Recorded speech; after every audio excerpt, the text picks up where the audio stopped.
Introducing 2 new Subway melts. Try the new chicken cordon bleu melt stacked with juicy chicken, Black Forest ham, and melted cheese. Or the new $5 footlong chicken marinara melt. Tender chicken covered in marinara sauce and melted cheese. Melted goodness made irresistible. Subway melts. Subway, eat fresh. The BS Report is a free-flowing conversation that occasionally touches on mature subjects. First of all, This is the BS Report with Bill Simmons. it might be cool, I don't know. And if it's not, I don't The care. BS Report with Bill Simmons. Bill Simmons works for ESPN. He's also named the sports guy, and he writes a comical sports column. He must be a popular dude. The BS Report. It's got a real dirty sound, like a rusty steak knife cutting through a well-aged steak. Now. Here's Bill Simmons. Welcome to the BS Report. I am not writing a football column this week, so why not have Mike Lombardi from National Football Post come on and we could talk football? It could kind of be like a column, but not really. He's on the Subway Fresh Take hotline. What's happening? With a lot of grammatical mistakes, I'm sure, whatever column I would do, right? I'm not one to talk. All right. Well, you're probably the number one Belichick Kool-Aid drinker, so defend this season to me. Put the Kool-Aid down and defend it. Defend this notion that Bill Belichick is 57 years old and he's not throwing 99 miles an hour anymore. Make me think that that's not true. I don't think that's true at all. I think he's more Okay. passionate. Having spent time with him and been around him, and I think he's more passionate. He's more dedicated than he's ever been, and he's never worn any of the Super Bowl rings in the past, so that's never been something that he's looked to as his trophy case. So I think he's always intrigued by the next game, the next event, and I think the team's in transition. And I think when you really boil this team down, they struggle to score in the red area. They struggle to play red zone defense. They're very young on defense. And I think there's a combination of a lot of things, but I don't think it's the fastball being lost. Well, let's look at the secondary. So my friends from back home who are saying that things should turn around or that this isn't Belichick's fault are pointing to the fact that we have bad defensive backs and they keep blowing coverages and all that stuff. But we won a Super Bowl with Troy Brown and Earthwind Moreland. So what's changed in the last 5 years? Like, you can't tell me Jonathan Wilhite and Darius Butler are worse than those guys. They're not, and I think the reality of it is Earthwind Moreland didn't know where to go except somebody told him where to go. And, now they don't have that guy on the field that tells everybody where to go, whether it's Rodney Harrison on level 3, whether it's Bruschi on level 2, so therefore the lack of leadership or the guy who can't really make all the calls, who really struggling to do his job, not alone help somebody else, is the reason why some of these players aren't in the right places and making mistakes. And I think oftentimes when you watch a football game, you see guys help other players. I mean, when we played in the Super Bowl in 2002, we had a tight end that didn't know where to go. Rich Gannon had to tell him every time where to line up. So, that's just part of football. That happens all the time. And in the secondary right now, they don't have a guy that really can get everybody lined up. They've got guys who are talented and can play, but they lack some intangibles, if you will, that help them become better players. Okay, so if that's a part of football, and Belichick obviously understands that because he won 3 Super Bowls, why then try out a defense that doesn't have any of those guys? Well, I think, if you want to be critical of something, that certainly would be an area. I mean, certainly why not try Darren Sharper? I think he's done a lot for the Saints secondary in terms of getting them lined up, being smart, showing them how to study and prepare. But there was such a movement in New England this offseason of getting faster, getting more athletic, getting able to make plays on defense that doesn't always lead you to a Darren Sharper. And I think we've learned something, and we all learn something every day. The Denver secondary, with their experience, has done a lot of good things, even though they're not the fastest team in the league. Even though they don't have the youthful players back there, they're still able to cover and cover well, and their experience makes up for their lack of athleticism.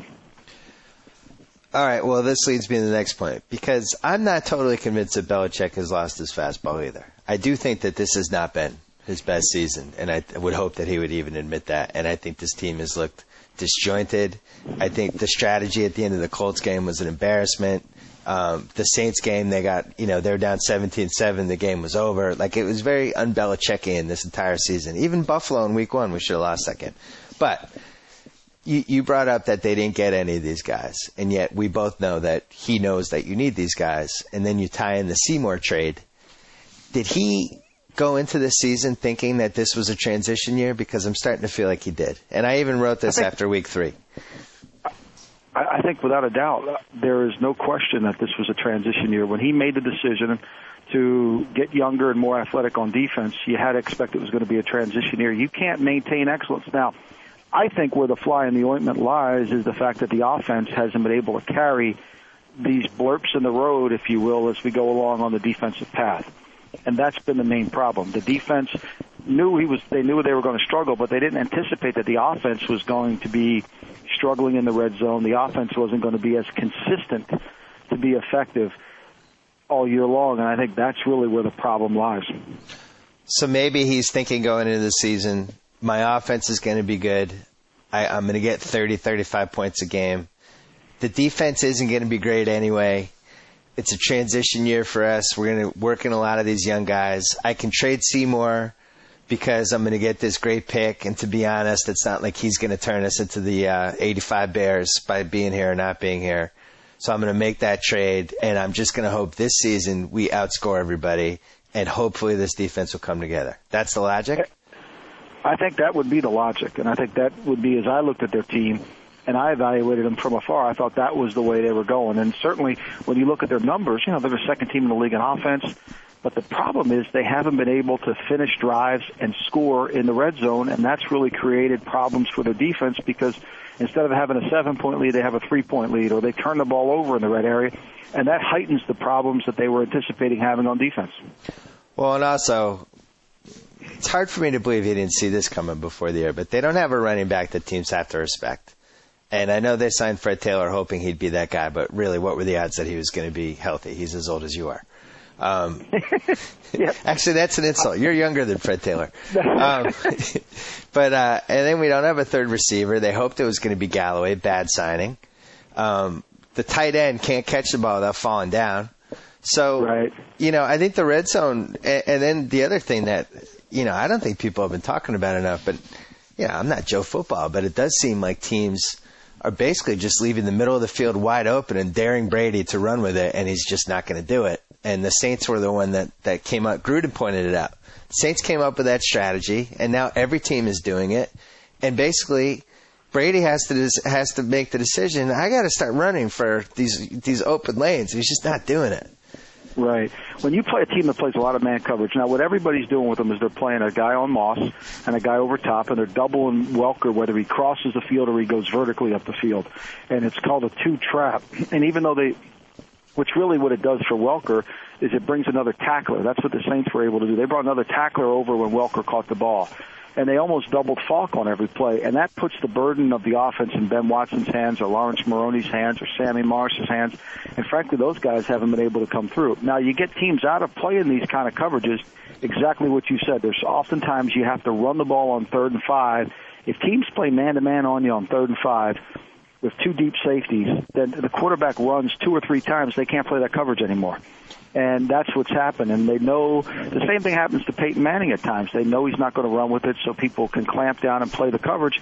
The problem is Manning has been so precision-like with his accuracy that he gets the ball in the tight spots anyway. Brady hasn't been that way this year, and he's had a couple times where guys haven't made plays when he's put the ball on them. Ben Watson, for example, down the seam, doesn't make a play that easily he should make. And I've been watching Brady for this entire decade. And I think when you watch a football player or any athlete, after a while you become conditioned to the things that you think they're going to do because you've seen them so many times. And this year there's been at least 12 times when it seemed like I was conditioned to the thought of him tucking the ball and running because you watch it on TV and you're like, oh, look at that open space. He's going to – and then he wouldn't. And that makes me think that, I know the ACL thing is a 2-year injury.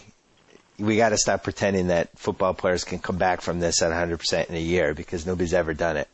And I also think he's banged up, and I think he has a real problem with their ribs that they're not being honest about. And I think he's got a problem with his finger, and I just think he's taking a beating this year.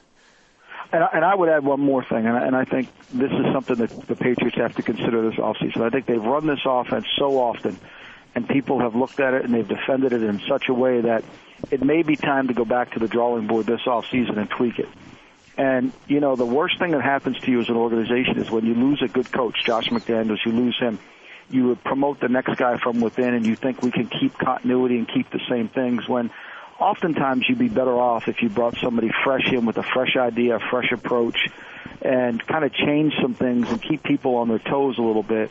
I think the Saints have proven that you need to be a little bit more two-back, you need to be diversified with your formations, keep people off balance, and change a little bit of what they do. And I think the Patriots, especially when they're in their spread, are able to be defended because people are comfortable knowing what they're going to run.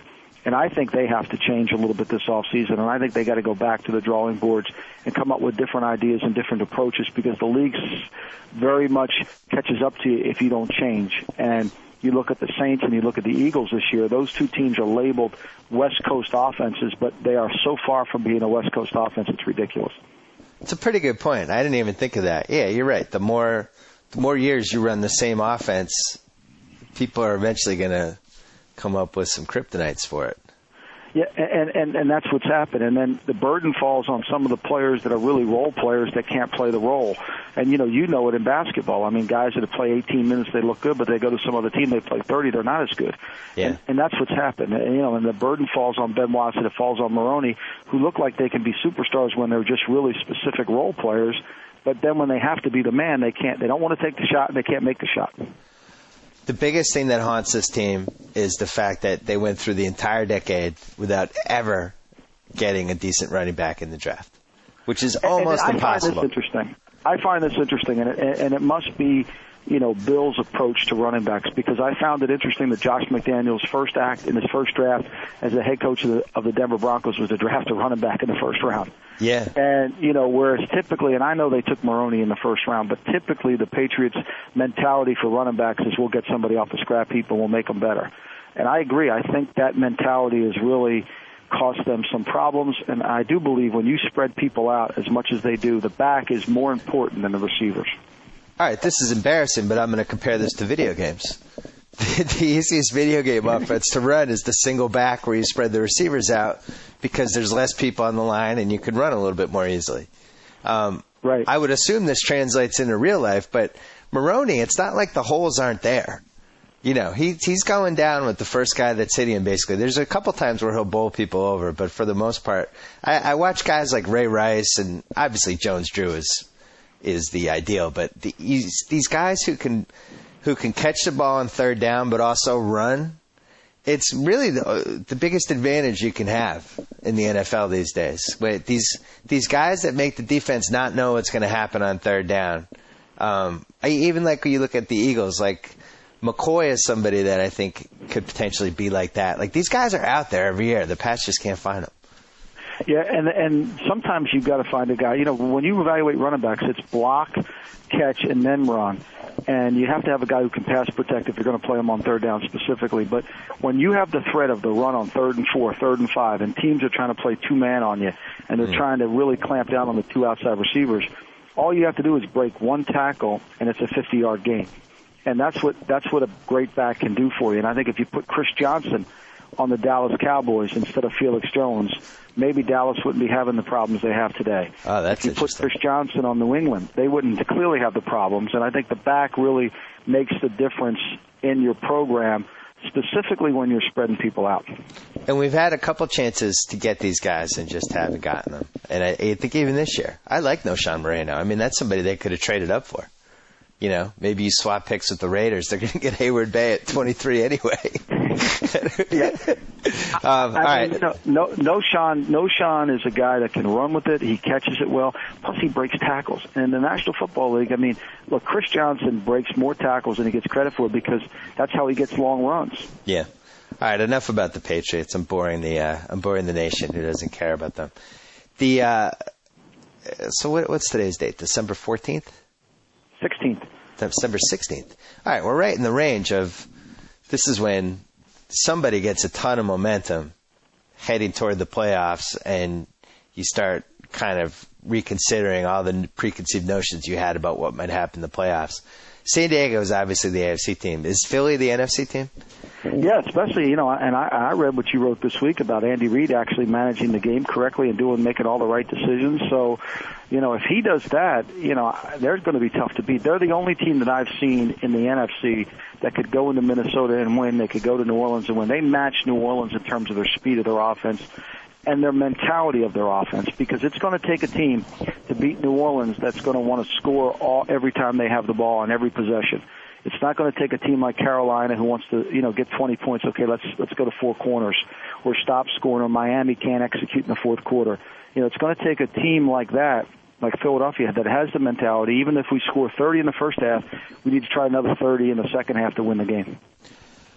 And this is the salient point. If you're going to win on the road in a tough place like the Superdome, the Metrodome, wherever, you need to be able to make big plays and make some stuff happen. And I think this Deshaun Jackson, he's probably the number one playmaker from the receiver position. Would you agree? It's remarkable. He's behind everybody. I said on the air the other night, he's like a center fielder. He's always the deepest guy.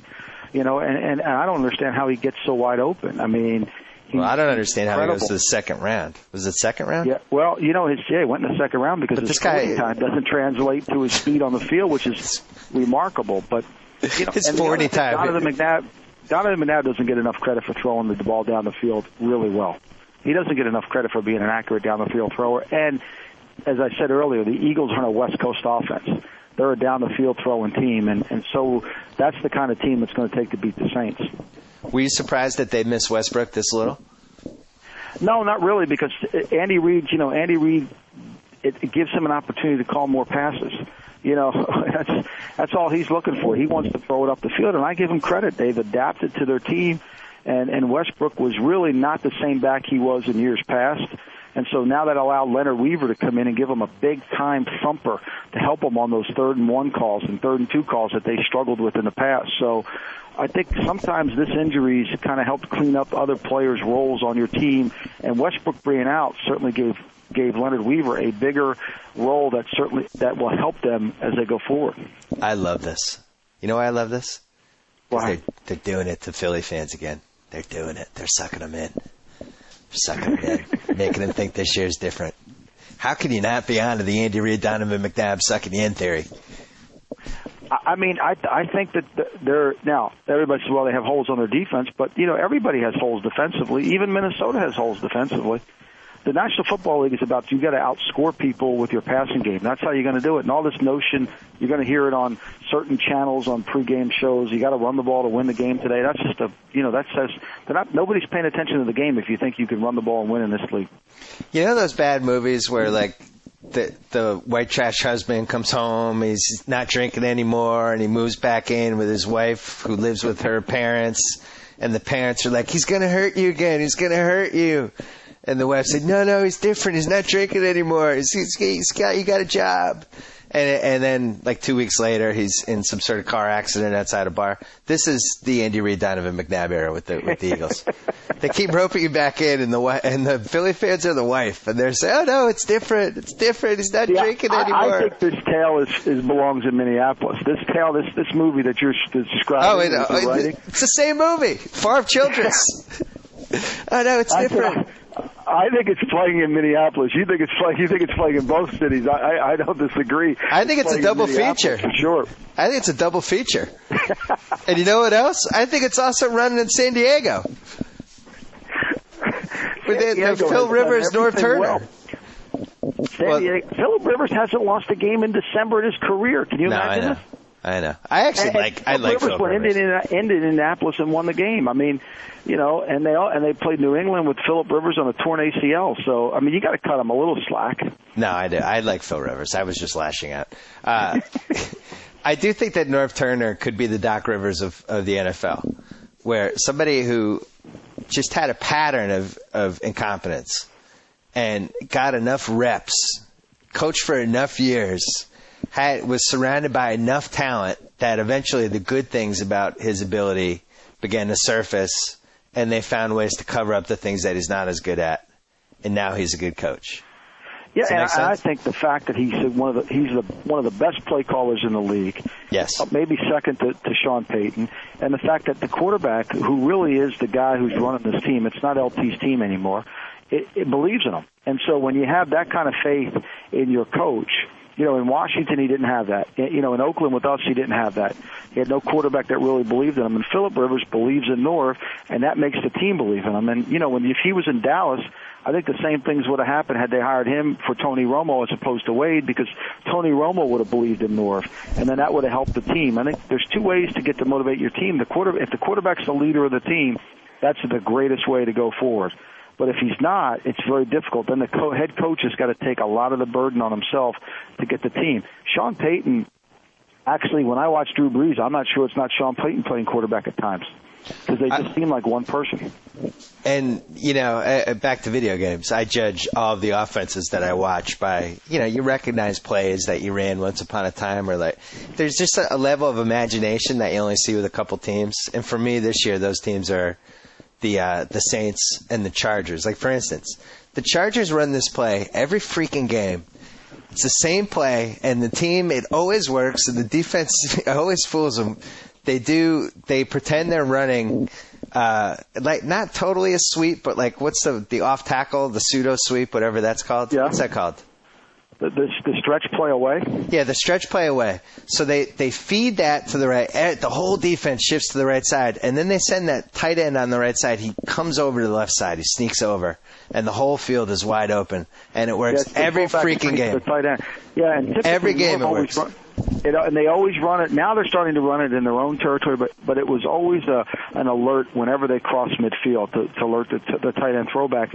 And and New Orleans does the same play. New Orleans has a couple variations of it. New Orleans is so creative how they move their tight end around, and then they have that flow screen. So, yeah, there's so many great ideas going out there, but they execute. It all comes down to the ability to execute. I mean, when you look at Cleveland, they're trying to run the throwback screen, too. They just can't execute it.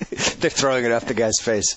Yeah, I thought the Pats-Saints game, I've been up and down on the Monday Night Football team this year because I do think they've fallen into the trap of this guy's great, what a great play, awesome play there. But I thought they did it. Gruden is the Will Rogers of announcing. He loves everybody. He loves everybody. I've been in a room with Gruden, and trust me, he doesn't love everybody. But on TV, he loves everybody. Well, but in that Saints-Pats game, I thought they did an incredible job. And they had the cameras, too, because the Superdome, you could put some cool cameras in there. But they did a great job of breaking down exactly the type of plays that the Saints were doing and those little double wide receiver hitches. It was amazing. Sean Payton, to me, is now the number one offensive guy. Yeah, he has it down cold. And again, he's got people thinking that they're a West Coast offense, and you've got to play the underneath. And really, they run crossing patterns or they run seams. And then they're the best screen team. And, this week against Atlanta, they took the screen that they run, Reggie Bush runs in the end zone untouched, was the same screen that the San Diego Chargers ran against Atlanta in a preseason game. So that shows you the depth of the research. The same blitz caught him. Peyton had the same check that Norv had in the preseason game, and it walked in the end zone. So, yeah, and all these teams we're talking about are all great screen teams, which you have to be a great screen team in the National Football League to be able to withstand in the playoffs, because you need some easy throws and you got to shut down the pass rush, and you need to make them think about slowing up a little bit. Screens are vital to that, and that's why the teams that throw the ball effectively that are good screen teams are really even more dangerous, because they're like big runs. You know what's incredible about the Saints and the fact that they're undefeated? When you think that what they could be getting out of Reggie Bush versus what they're actually getting. Imagine if Reggie Bush was Chris Johnson. Because when he was coming into the pros, all of us thought he was going to be this guy that, was 5 special teams a year. Johnson. Yeah. But imagine if he was 87% of what we thought he was going to be, and you put him on this specific team. It would be the greatest offense of all time. Right. But the reality, they are the best offense that they've ever been since Sean's been there, is because they realize Reggie Bush isn't those things. So they're not trying to feed the monster. They're not trying to make Reggie Bush into something he's not. And that's why they're so effective. They're running an offense now. They're just not running plays for Reggie Bush, which makes them better. It's the same thing that happened in Washington when Sherm Lewis came out of the bingo parlor and he tried to run the offense around Clinton Portis. He tried to feed that monster. Clinton Portis unfortunately got hurt, which was fortunate for the Redskin offense, because now they no longer had to worry about running plays for him. They could just run the West Coast offense, and they've seen it to run fairly effectively. So, that really, when you identify what a player can do and can't do, and you try to stop feeding what I call feeding the monster, you become better. And that's what happened with Bush.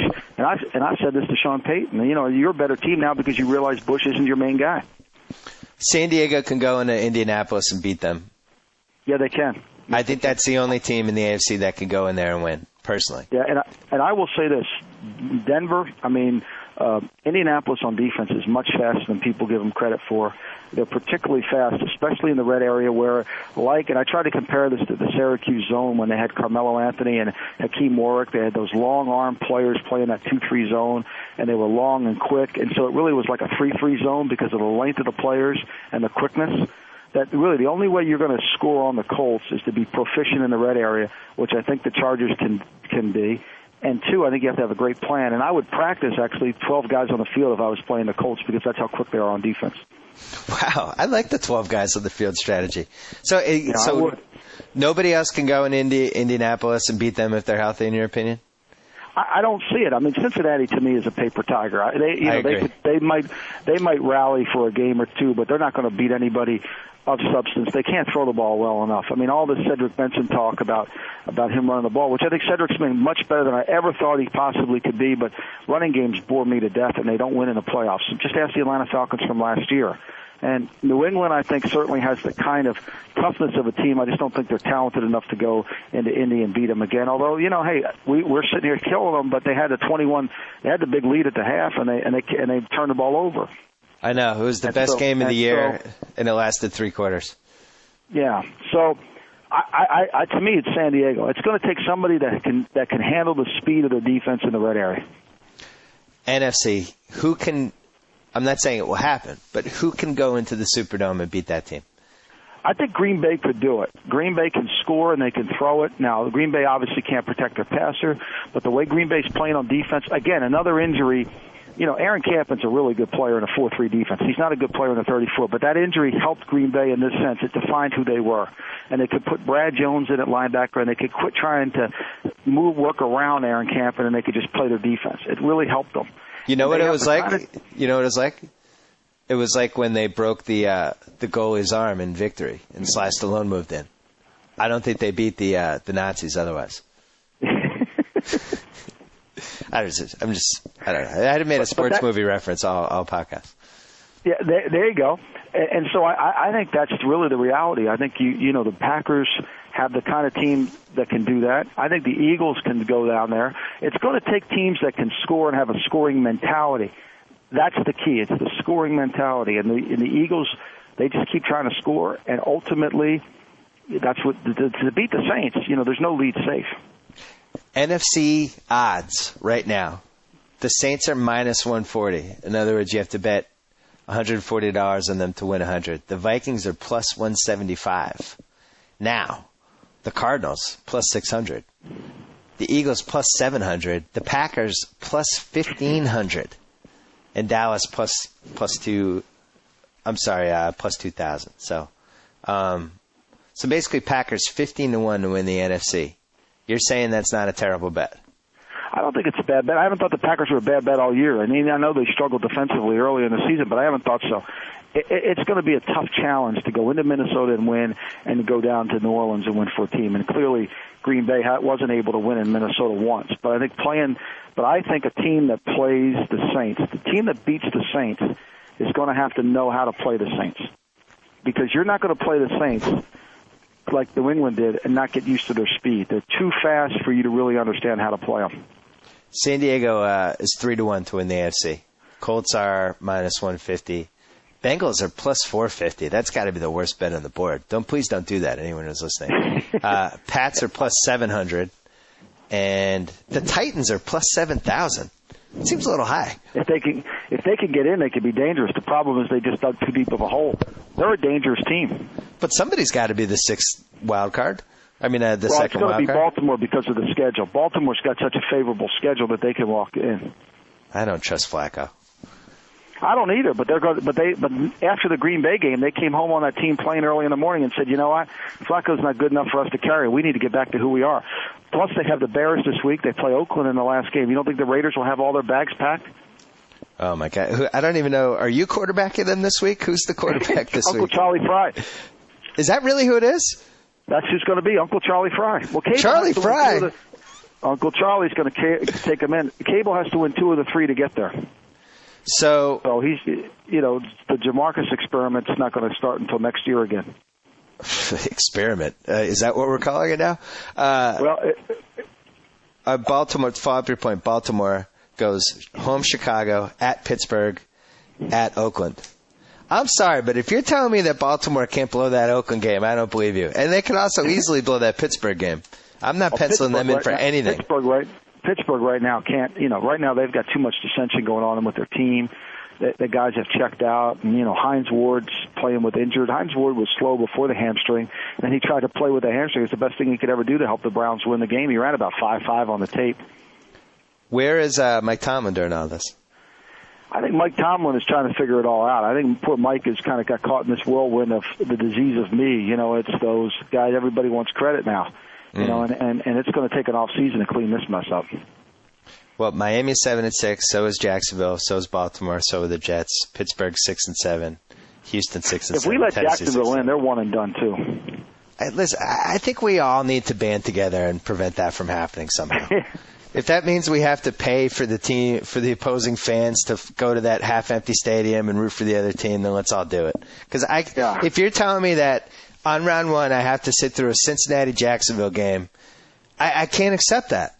Yeah, you're going to flip the channel and you're going to watch I Love Lucy. I watched this rough cut of a 30 for 30 that we're doing about Ricky Williams that I don't want to give away, but has the potential to be truly amazing. And it made me reconsider every notion I had about this guy. And it also made me root for him.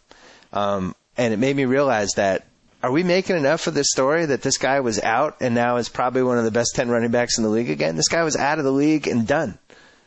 I think he was overblown as a young guy coming out of Texas, and I think he's underhandled now because he's really much better than he ever was coming out of college. I was wrong on him. Now, he fumbled last week, which he's always had fumbleitis, but now he's just running harder. He looks faster. Whatever he was doing on his sabbatical, we all need to do some of it because he looks younger and faster and more athletic than he's ever been.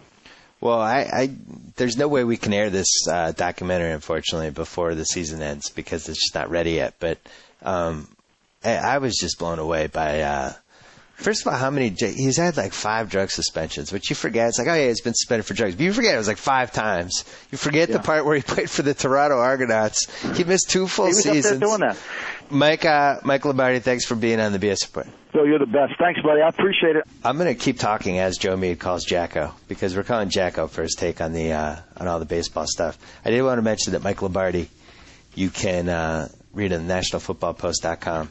I read him every day. He's also on Twitter. And he should be on the BS Report more often. He had to run because he's taping inside the NFL. Doing TV for us. Here's JackO.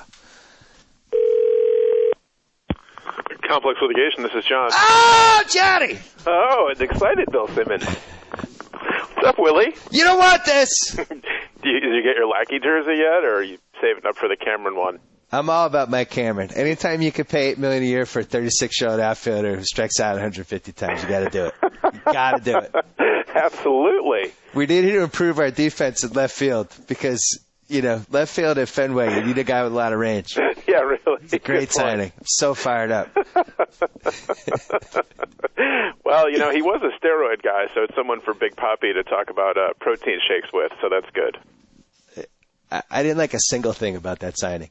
I can understand if he's going to play center, if you're like, listen, we're going to trade Jacoby Ellsbury, and this is going to be our new center fielder. Well, maybe they're still going to do that. Interesting. Well, then I'll reconsider. But for right now, if you're telling me that we've signed this guy to play left field, and 81 of those games are at Fenway Park, and we signed him for defense. I mean, freaking Yaz could play left field in 1983 at age 40 with a cigarette out of his mouth. I don't think we need an athlete for left field, guys. That's a fair point, yeah. No, Manny didn't really cover a lot of range out there either and was capable at Fenway, so...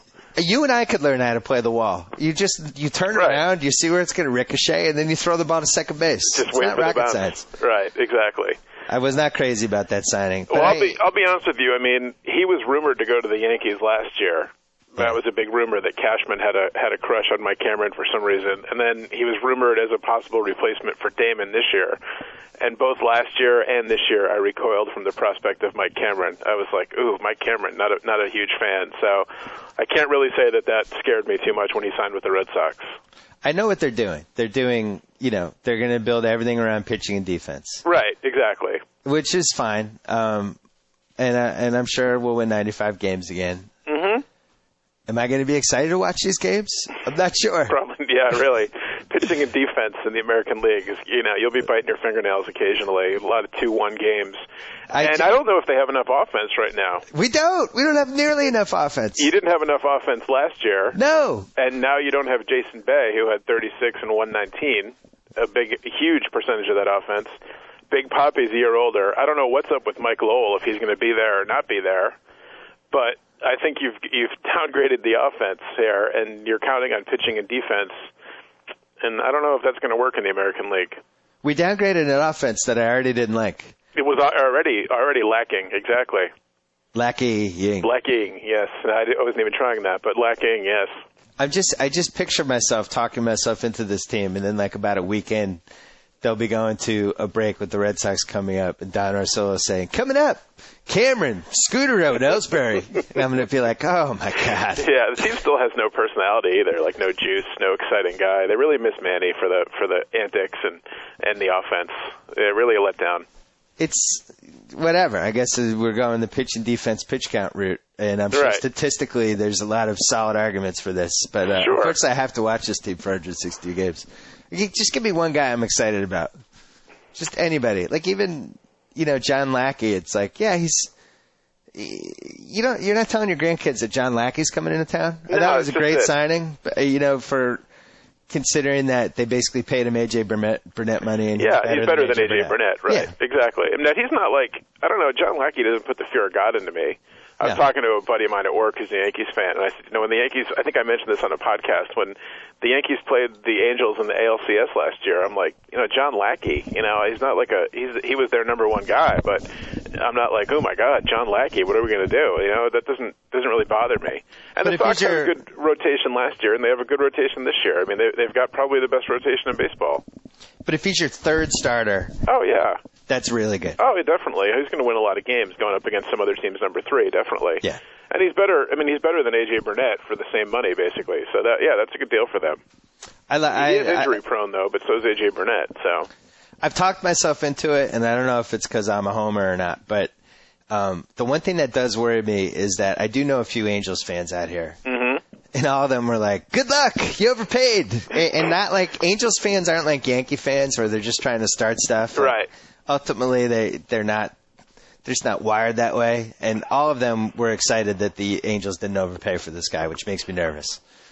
It's like when you buy the car from somebody else and you're driving the car that you just bought from somebody's house, and the neighbor's like, "Hey, good luck," yeah, exactly. And it has a big smile on his face. You're like, "Hey, what's wrong with the car? Why is that guy looking at it like that?" Right, 'cause every weekend he's seen the guy out there with the hood up trying to replace something. Yeah, right? Or he's seen it sputtering, trying to start in the morning in 20 degrees. So he does that makes me nervous. He does have a bad record at Fenway too, but you can't put. I mean, he was pitching against the Red Sox. You can't give that a huge amount of credence, but it is interesting. It's an interesting side note. It also makes me.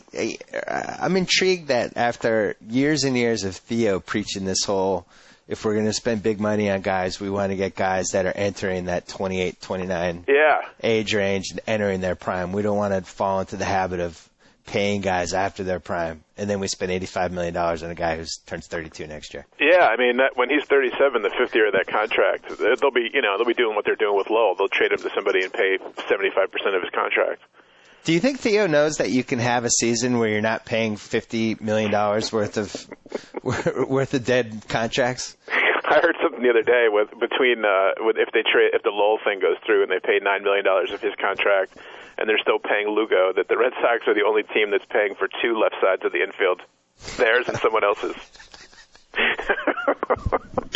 I didn't get the Mike Lowell trade at all. Like if you're saving $3 million, why not just keep him? I don't get that. I understand that he's still capable at third, and I realize he has only one hip and ran like my late grandfather. But I mean, if you're going to pay $9 million out of $12 million, you might as well have him hang around, be a good clubhouse guy, and DH occasionally or something. No, I mean, is there really somebody that's banging down the door that much that needs that roster spot?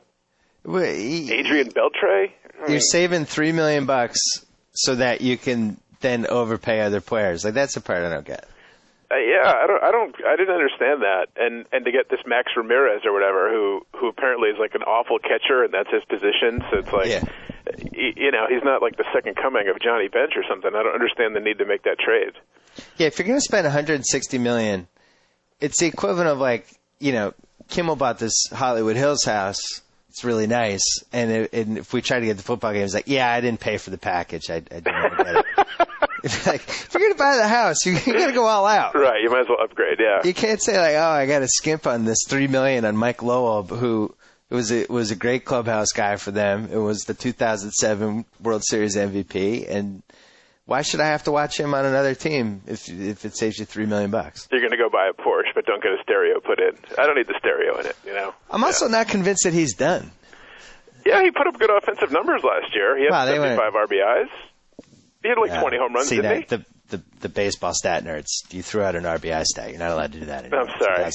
I don't buy RBIs are chance. It's chance. I don't buy into all that, sabermetric stuff, though. I'm not a huge fan of that. I'm old school, Well, that's going to be a problem for some people out there. I understand.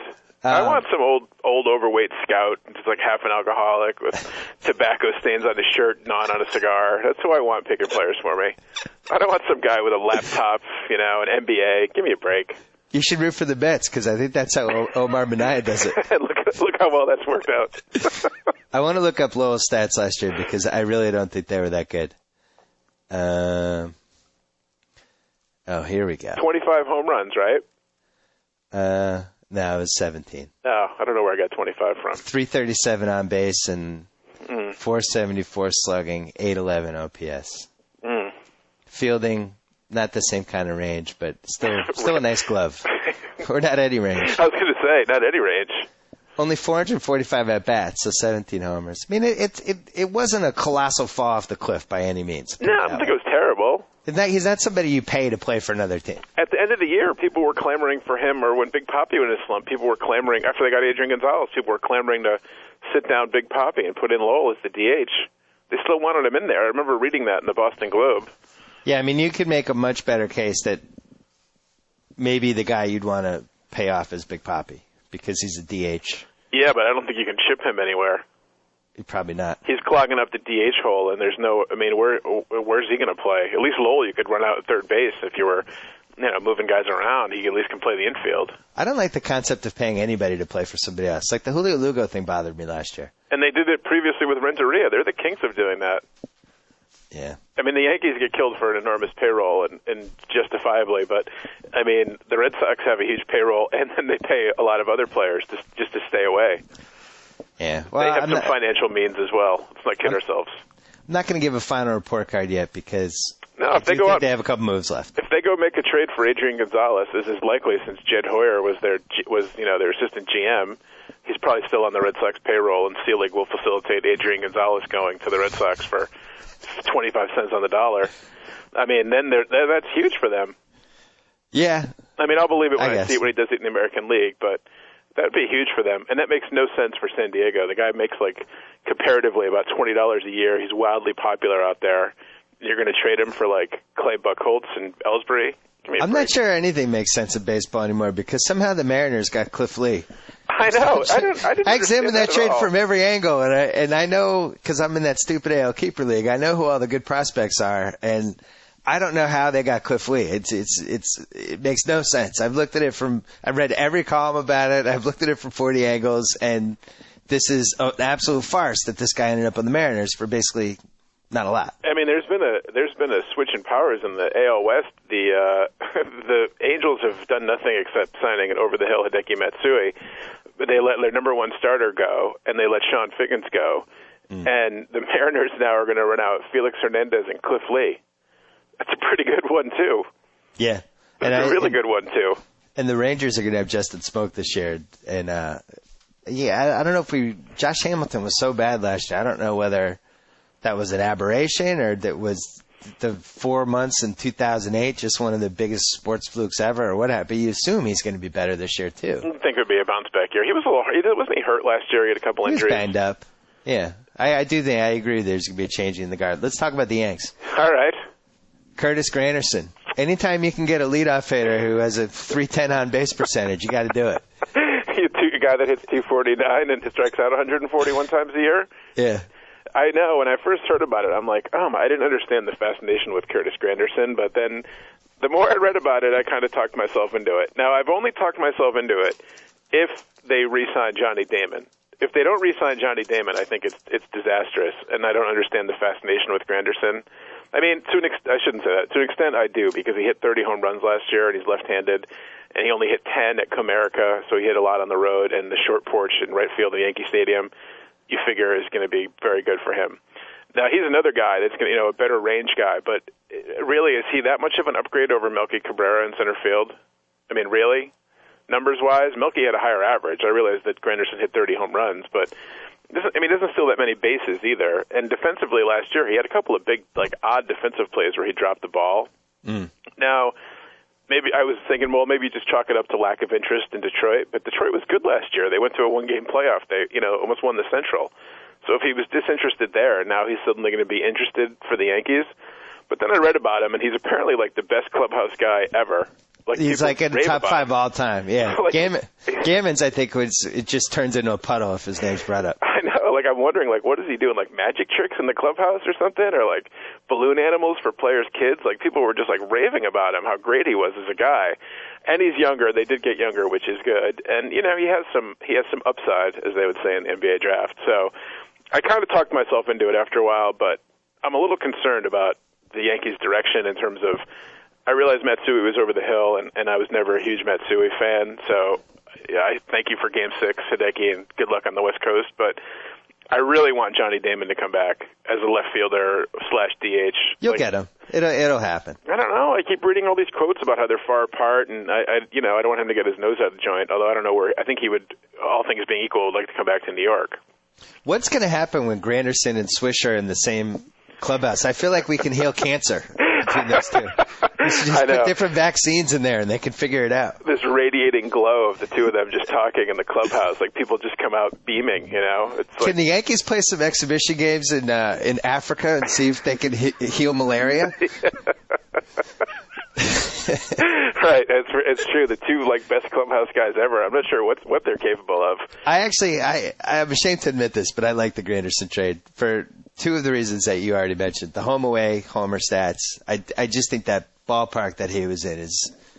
Yeah, it's you switch that first him with the short right field porch. It's going to be a dramatic difference. Awesome guy.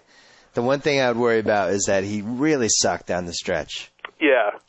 The 141 strikeouts. I mean, I worry about, when the trade first happened, I worried about the future of my remote control for my TV because I could see a big situation where he comes up and whips and I hurl it against the wall while screaming expletives.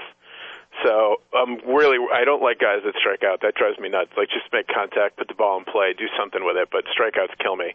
And you worry that now he's trying to be a home run hitter, and especially with the short right field porch, sometimes that can screw guys' swings up because they're trying to swing for the fences on everything. But I like the fact they got younger. I think he has some, like I said, some upside. I've talked myself into it, but I really want Johnny Damon back. You love Johnny Damon. I do. Literally, you might be attracted to him. I feel a little funny when I see him on TV, I'll be honest with you. But he was in the midst of every offensive rally they had last year. In the World Series, he made the single greatest play I've seen in 33 years of watching baseball when he took the unattended third base. And I just think that he's a huge catalyst for them offensively. And I like the Granderson trade a lot better if Granderson is batting 7th or 8th rather than having to bat 2nd. I agree. So Johnny will come back. If they have a lineup with Damon back in it in a limited role, and I realize that Damon plays left field about as well as I do in company softball games, but I want his bat. I don't care about his defense. And you can mix and match, and maybe he can DH, and you can play around with the outfield a little bit so he doesn't have to be out there that much. But I just think his swing is tailor-made for Yankee Stadium. and they really need his offense. And a lineup where you're running out Granderson batting like 7th or 8th, and the other guys they have, I mean, that's a pretty good lineup. I'll take my chances with that. It's pretty good. The other part is Austin Jackson. Yeah. Yeah, I think we felt like he was a bigger prospect than he was. Right. Because the Yankees and Red Sox are always mentioned in trade rumors, so you hear this guy's name constantly, all the and time, it makes you for think years. that Right. he's a bigger prospect than he is, and he's not. I mean, Right. It's like, that's not, Austin Jackson wasn't making or breaking the next decade for the Yankees. Well, that was the thing that when I first heard about the trade, I'm like, really, Austin Jackson? Like, they gave up that much for Curtis Granderson? Because he, like you say, he'd been so highly touted for like the last 5 years. But he wasn't. He was highly mentioned. They claimed he was untouchable, and they wouldn't include him in a Santana trade, or he was always mentioned in rumors when, Halladay was in the mix. But then you look and you see he only hit 4 home runs in AAA, and I read all these things about how they thought that he regressed, and they didn't really have big hopes for him, that his ceiling is to someday be Curtis Granderson, maybe, but Curtis Granderson already is Curtis Granderson, so you take your chances on that. Yeah. So I was okay with it. They did a nice job of hoodwinking the Tigers on him. I still want to know how the Mariners got Cliff Lee. Well, that trade is a head-scratcher, because when I first saw the thing on the crawl on the bottom of ESPN the other night, and it said Phillies to get Halladay, I'm like, oh my God, Halladay, and then it says and then they talk about who they give up, and I'm like, well, they're giving up Cliff Lee. Like, what's the point of that trade? They basically traded Cliff Lee for Halladay. I'm like, well, it's one thing if they have Halladay and Lee, they're a juggernaut in the National League, but they basically traded one guy who was already proven to be great for them for another guy who, in all likelihood, will be great, but you don't have two great guys together. With all that said, Roy Halladay could challenge Bob Gibson's 1968 season National League. Oh, yeah, there's no question. I mean, he could knock on the door of 30 wins. There's no doubt. Absolutely. He's going to be like, wow, this is great. I wish I had done this 5 years ago. Oh, I know. Oh, definitely. He's out of the American League East. Doesn't have to face the Yankees and the Red Sox, 19 games each for the year. Not that he pitches 19 times, but, there's the possibility of facing them numerous times. So, yeah, he's going to feast on the National League. His ERA will be... It was like 3 last year. I think it's going to be 5 runs lower than that. I think his ERA is going to be -2.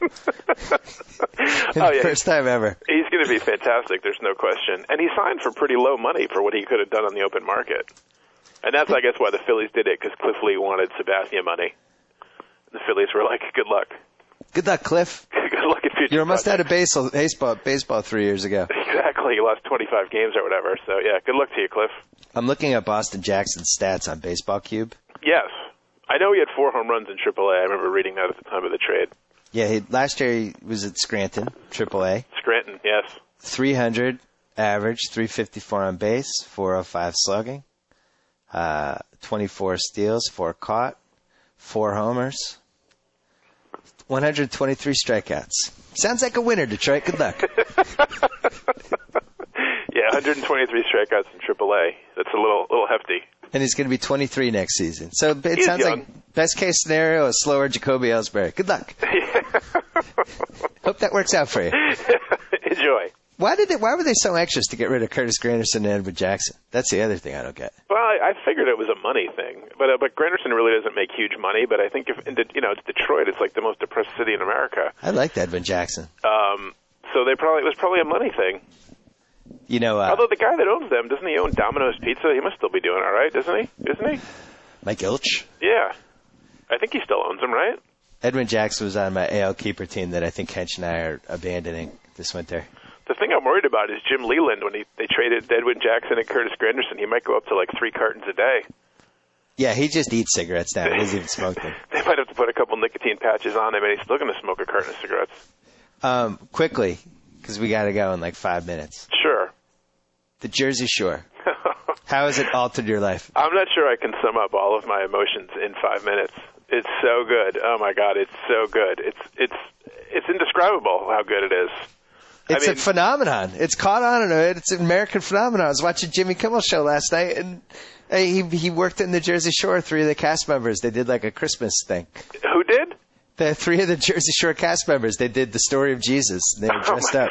It's fantastic. It's phenomenal, and it's more phenomenal for me on a personal level because, as you all know, you and I spent a week on the Jersey Shore in 1993. Yeah, a weekend. This really captures it. It really encapsulates everything, and they're just such a prime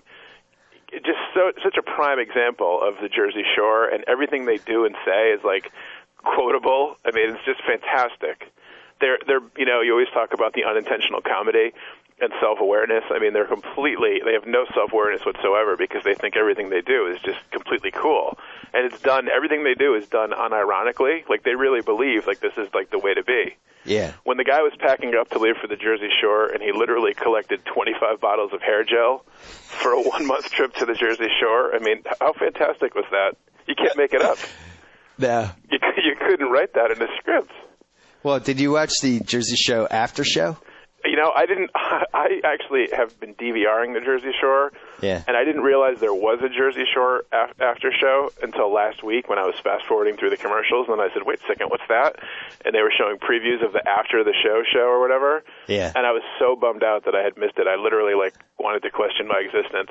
I'm like, I don't know if I can go on. I didn't DVR this part.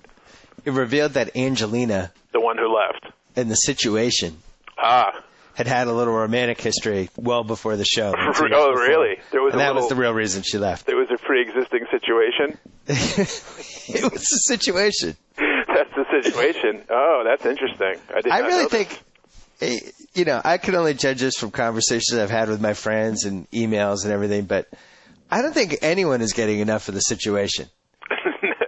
The situation is among my friends. The situation is the most popular one. I personally, I like Snooki. I mean, I just think she's just fantastic in a humorous way. And I like the guy that brought the 25 bottles of hair gel. I'm not going to lie to you. And all the tattoos. Pauly D. I like Pauly D's haircut. I like his gel. I like everything about him. I like the tats.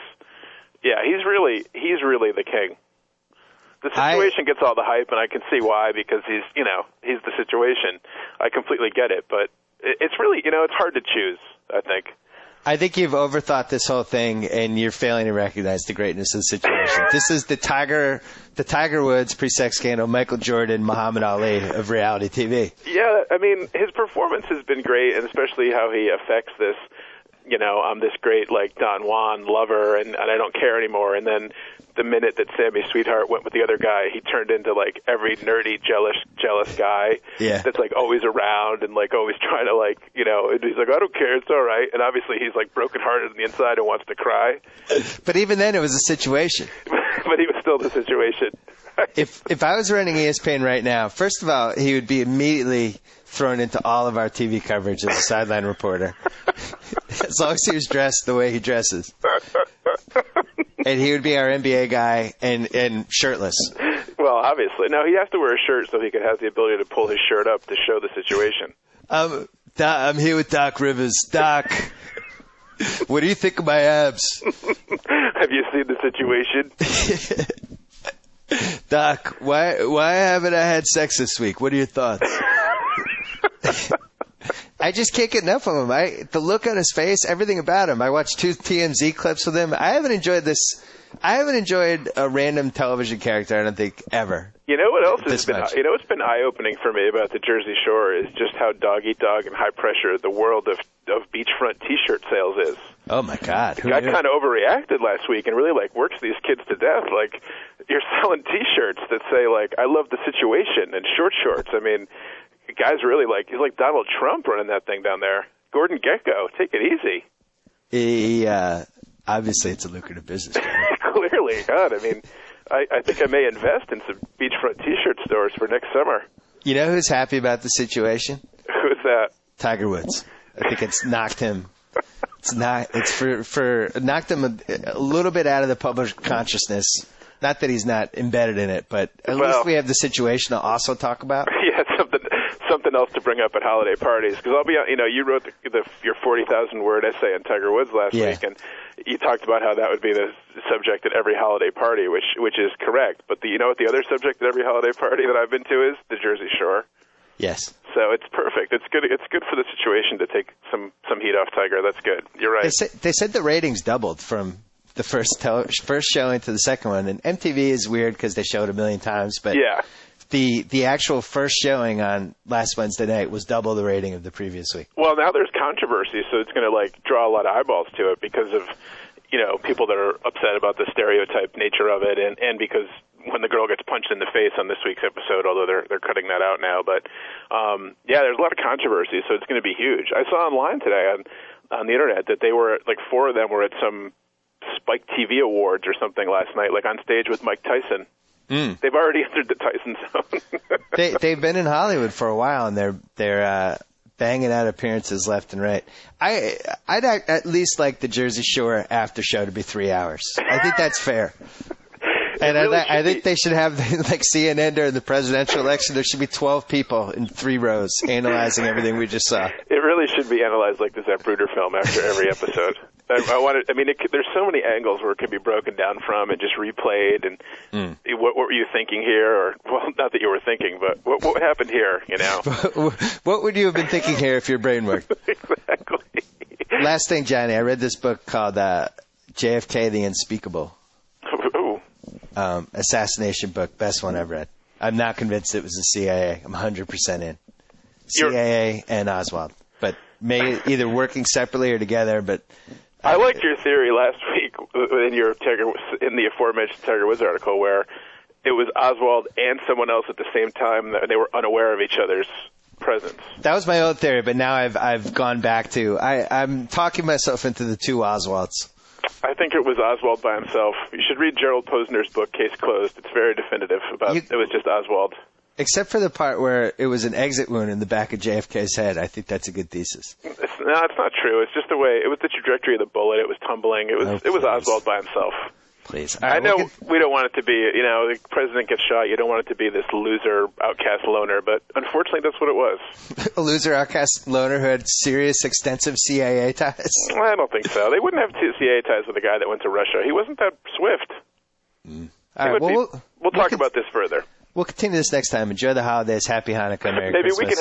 Maybe we can have a podcast where Snooki joins us with some of her assassination theories as well. If I could get the situation to come on, we're going to do it. We'll solve this thing. All right, Johnny. Take care. All right. See ya. So I get to sign off. Whoa.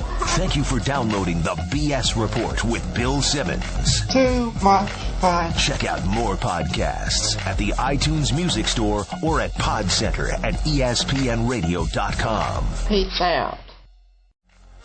This concludes another installment of the BS Report. And with all the talk about sports, Bill Simmons neglected to mention this important news, which frankly cannot go unstated. Whether tailgating, watching the game with friends, or just really hungry, attack your hunger with Subway Catering. Piled high platters starting at $25, giant subs, cookies, drinks, and more. So find a reason to party, put Subway Catering in charge, and get busy feasting. Subway. Cater fresh.